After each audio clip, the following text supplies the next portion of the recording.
আমরা যে চলে এসেছি বাক্সারায় পুরনো নবনারী দর্শন করতে। পুরনো নবনারী, এরপর যেমন নতুন নবনারী ঠাকুরে বুদ্ধ পূর্ণিমায় পুরনো নবরানী পুজো হয়। বুদ্ধ পূর্ণিমা হয়ে গেছে আর তারপরেই আমরা এসেছি। এবার যাব অক্ষয় তৃতীয়াতে, নতুন নবনারী পুজো হয়, ওখানেও যাব।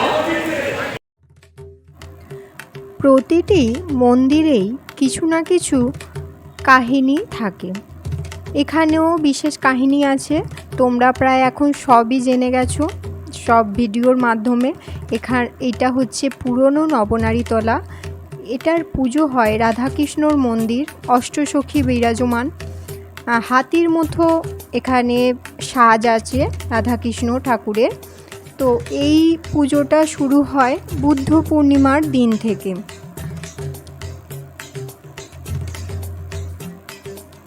খুবই সুন্দর এখানকার, দেখো রাধাকৃষ্ণ ঠাকুর।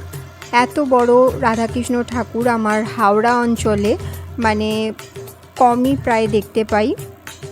এই ঠাকুরটা থাকবে 4 মাস, মানে রাম বিসর্জনের সময় এই নবনারী ঠাকুর বিসর্জন হয়ে যায়।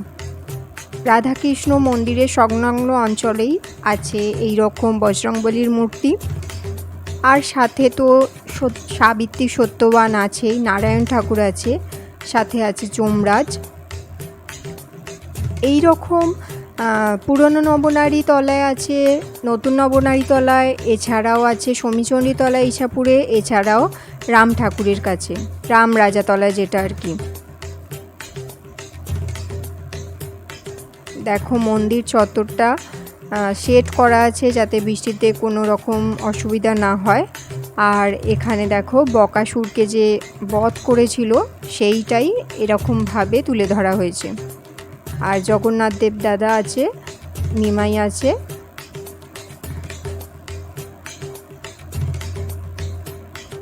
এবার আমরা চলে যাব নতুন নবনারীর দিকে।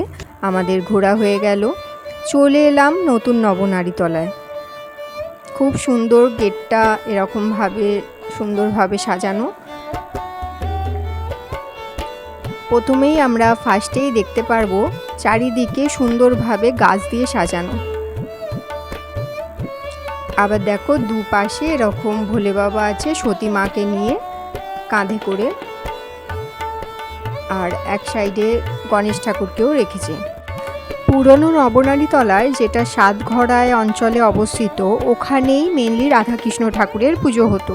কিন্তু স্থানীয় অধিবাসীরা নিজেদের মধ্যে আলোচনা করে এই নতুন নবনারীর পুজো আবার চালু করেন। এখানকারও দেখো রাধাকৃষ্ণ ঠাকুর, অষ্টসখী বিরাজমান। খুবই সুন্দর, টানা টানা চোখ, যেমন রাধাকৃষ্ণ ঠাকুর হয়ে থাকে এখানে একটু টানা টানা চোখ থাকে। আর এর পুজো শুরু হয়, মানে এই মন্দিরে রাধাকৃষ্ণ পুজো শুরু হয় অক্ষয় তৃতীয়ার দিন থেকে। এইটাও থাকবে, এই ঠাকুরও থাকে 4 মাস অবধি। আর সাথে তো থাকবেই এইরকম যমরাজ, সাথে সাবিত্রী সত্যবান, সাথে নারায়ণ ঠাকুর।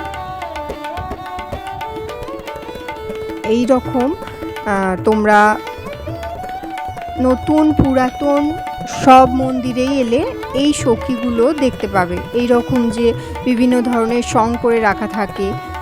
এইখানে যেমন দেখো জগন্নাথ দেব ঠাকুর আছে, বকাসুর বধ আছে, বিভিন্ন ধরনের এরকম মূর্তি বিভিন্ন সং টাইপের করে রাখা আছে। কালিয়া দমন এখানে করা আছে। তো তোমরা অবশ্যই এখানে এসো, এখনো পর্যন্ত যারা আসোনি, আশা করি তোমাদের এলে এখানে খুবই ভালো লাগবে। কারণ এই বাক্সারা অঞ্চলের এই রকম নবনারী মন্দির অনেকেই এই সন্ধানটা জানে না, কারণ আমিও জানতাম না। কিন্তু এখন যেহেতু এখানে আসি সেই জন্য আমার খুবই ভালো লাগে। এই হচ্ছে নতুন নবনারী ঠাকুর। তাহলে আমাদের নতুন নবনারী আর পুরনো নবনারী দুটোই দর্শন হলো। এবার আমরা চলে যাব সোজা ইচ্ছাপুর সমীচণ্ডী তলায় সমীচণ্ডী মায়ের দর্শন করতে। এবার আমরা ওখান থেকে চলে এলাম হাওড়ার সমীচণ্ডী তলায় সমীচণ্ডী মায়ের কাছে। চণ্ডী মা এর আগেও আমরা ভিডিও করেছি, যারা এখনও পর্যন্ত দেখোনি তারা অবশ্যই আমাদের ভিডিওগুলো দেখো। দেখো মায়ের মুখটা যেন উজ্জ্বল রাঙা হয়ে আছে, মানে চোখটাও জ্বলজ্বল করছে। খুবই সুন্দর, এখানে এলে সবারই আশা করি শান্তি পাই, মানে তোমাদেরও আশা করি খুবই ভালো লাগে। আর এই ঠাকুর থাকবে 4 মাস, মানে বাসন্তী মায়ের সঙ্গে এই পুজো শুরু হয়। বাসন্তী পুজোর যে সপ্তমী থাকে, এই সপ্তমীতেই এখানকার শমীচণ্ডী মায়ের পুজো শুরু হয়ে যায়, থাকে 4 মাস পর্যন্ত।